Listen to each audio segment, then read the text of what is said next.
गणित की एक नई अवधारणा जिसको हम गुणज कहते हैं उसके बारे में बातचीत करेंगे। बच्चों, गुणज आप लोग पहले भी कर चुके हैं, लेकिन आप उसको इस नाम से नहीं जानते। टॉपिक शुरू करने से पहले आप सभी से मेरी रिक्वेस्ट है कि आप, क्योंकि ये टॉपिक बिल्कुल नया है आपके लिए, इसीलिए इसको बड़े ध्यान से देखिए ताकि आपको ये नया विषय पूरी तरह से समझ में आ सके। ठीक है बच्चों, चलिए अब हम बात करते हैं मल्टीपल यानी कि गुणज की।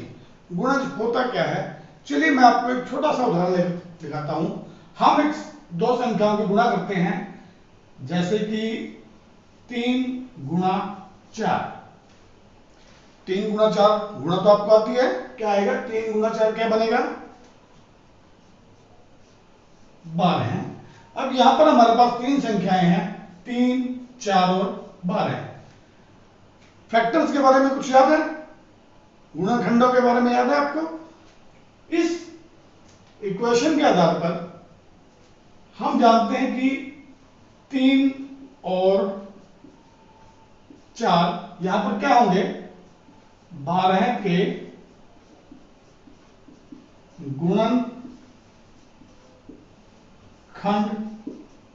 है, यानी कि 12 है, 3 और 4 दोनों से भाग हो सकता है। यहीं से हम शुरू करते हैं कि जो 12 है, 12 है 3 और 4 का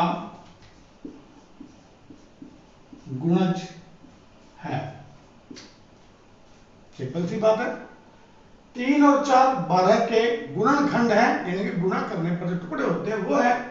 जबकि 12 है, यही संख्या 3 और 4 का गुणज है, यानी कि 3 और 4 को आपस में गुणा करने पर 12 प्राप्त होता है और यह इनका गुणज है। यानी कि 12 जो है वो 3 का भी गुणज है और 4 का भी गुणज है। यानी कि बच्चों, किसी संख्या का गुणज हम उस संख्या को किसी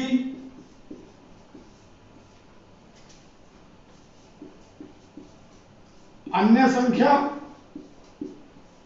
या स्वयं से गुणा करके प्राप्त कर सकते हैं। गुणज, किसी भी संख्या का गुणज हम उस संख्या को या तो किसी अन्य संख्या से गुणा करें या फिर स्वयं से गुणा करें तो हमें उस संख्या के गुणज प्राप्त हो सकते हैं। चलिए थोड़ा सा उदाहरण लेते हैं कि मान लीजिए हमें 4 के गुणज प्राप्त करने हैं, तो 4 को हम किसी भी अन्य संख्या से 1 से गुणा करते हैं, 4 आएगा। 0 से गुणा करते हैं, 0 को किससे कैसे गुणा करते हैं तो क्या आता है? 0 आता है, तो यहां पर 0 आ गया। 5 से गुणा करते हैं तो 20 आता है। 4 को 6 से गुणा करते हैं तो 24 आता है। 4 को 8 से गुणा करते हैं तो 32 आता है। 4 को 10 से गुणा करते हैं तो 40 आता है। 4 को 12 से गुणा करते हैं तो 48 आता है। तो बच्चों, यहां पर हमें एक सारणी छोटी सी प्राप्त हो रही है कि 4 को हम किसी भी संख्या से, कोई भी संख्या ले सकते हैं, यहां पर हम उसको हम 4 से गुणा करते हैं तो हमें ये सभी जो संख्याएं हैं, ये जो सभी संख्याएं हमें प्राप्त हुई हैं, ये सभी संख्याएं 4 के गुणज हैं। चलिए हम इनको लिखते हैं। 4 के गुणज जो हमें यहां प्राप्त हुए हैं 0, 4, 20, 24, 32, 40, इस तरह से। अब बच्चों, अगर मैं यहां 12 की बजाय और आगे बढ़ाऊं, 15, 60 आ जाएगा, 20 लेता हूं तो 80 आ जाएगा। यानी कि मैं यहां पर कोई भी संख्या रख सकता हूं तो हमारे पास नए नए गुणज आते रहेंगे। यानी कि किसी एक संख्या के गुणज कभी भी खत्म नहीं होते, वो असीमित मात्रा में होते हैं, यानी कि कभी भी खत्म नहीं होते।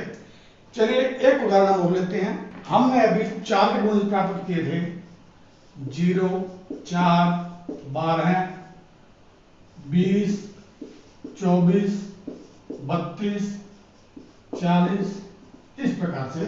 चलिए हम किसी एक संख्या के गुणज और ढूंढ कर देखते हैं। चलिए हम उदाहरण लेते हैं 15 का। हम 15 के गुणज निकालते हैं। तो 15 को भी हम वही किसी भी संख्या से गुणा करो, 0 से गुणा करो। बताइए 15 को अगर हम 0 से गुणा करेंगे तो क्या आएगा? पता है ना? जी हाँ, 0 आएगा। 15 को 1 से गुणा करेंगे तो 15 आएगा। 15 गुना 2 30 हो जाएगा। 15 गुना 300 हो जाएगा। 15 गुना 100 1500 हो जाएगा। तो बच्चों, पहले की तरह ही ये जो सभी संख्याएं हमें प्राप्त हो रही हैं, ये सभी संख्याएं बच्चों 15 के गुणज हैं। क्या है ये? 15 के गुणज हैं। और यहां पर ये जो संख्याएं हैं, ये कोई भी संख्या हो सकती है। यहां पर 15 भी ले सकते हैं कि अगर हम 15 को 15 से गुणा करें तो 225 आता है।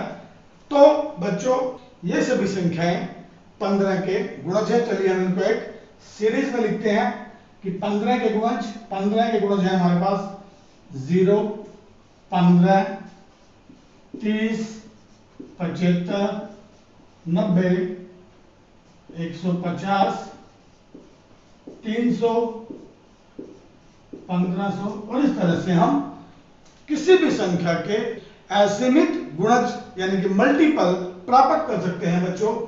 तो मल्टीपल की कुछ विशेषताएं जो मैं आपको बता रहा हूं, वो ध्यान से सुनिए, पढ़िए और आप अपनी नोटबुक्स में नोट भी कीजिएगा। चलिए बच्चों, हम गुणज की कुछ विशेषताएं जो हमने अभी कार्य किया है उसके आधार पर देखते हैं।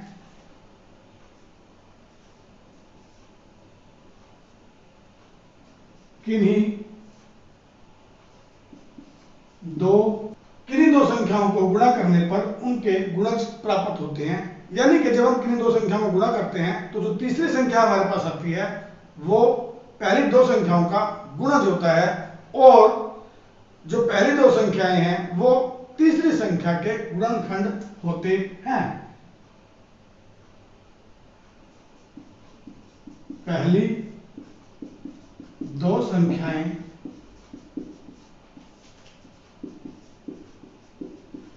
तीसरी के गुणनखंड हैं। ये हमने पहले एग्जांपल में देख लिया था कि 3 गुणा 4 बराबर 12। 12 जो है वो 3 और 4 का गुणज है, जबकि 3 और 4 12 के गुणनखंड हैं। तो बच्चों, ये एक विशेषता है या रिलेशनशिप है गुणज और गुणनखंड में। दूसरा, शून्य सभी संख्याओं का गुणज है। शून्य जो है 4 का गुणज भी था, 15 का भी था। अगर हम 20 को शून्य से गुणा करते हैं तो भी 0 आएगा। यानी कि शून्य सभी संख्याओं का गुणज है। परंतु किसी संख्या का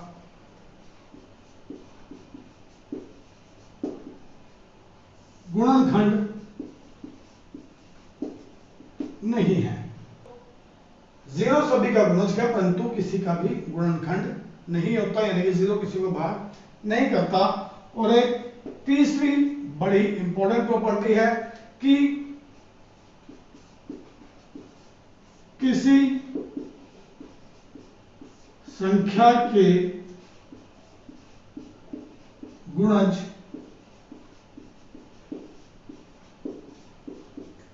असीमित होते हैं। किसी भी संख्या के गुणजों की संख्या जो होती है वो असीमित होती है। हम किसी एक संख्या के अनेकों अनेक हजारों लाखों गुणज निकाल सकते हैं। जैसे हम 4 को 10 से गुणा किया 40, 100 से गुणा किया 400, 50 से गुणा किया तो 200, 1 लाख से गुणा किया तो 4 लाख। इस प्रकार से हम किसी भी संख्या के असीमित गुणज प्राप्त कर सकते हैं। तो बच्चों, यह था गुणज, गुणज की अवधारणा कि गुणज क्या होते हैं, गुणज और गुणनखंड का आपस में क्या संबंध होता है, और गुणज की कुछ महत्वपूर्ण विशेषताएं जो हमारे क्वेश्चंस के दौरान काम आती हैं, ये हमें याद रखनी है और इनका प्रयोग करना है। बच्चों, अगर आपको हमारे इस चैप्टर से संबंधित यानी कि गुणज और गुणनखंड, आपकी बुक का जो चैप्टर है मैं तेरा गुणनखंड गुणज तू मेरा, इस चैप्टर से संबंधित कोई भी वीडियो अगर आपने देखनी है तो वो आप उस वीडियो के डिस्क्रिप्शन बॉक्स में जाइए, आपको पिछले सभी वीडियोस के लिंक आपको मिल जाएंगे, ताकि आपको पिछले कंसेप्ट अगर कोई आपके रह गए हैं वो समझने में आसानी हो। Thank you.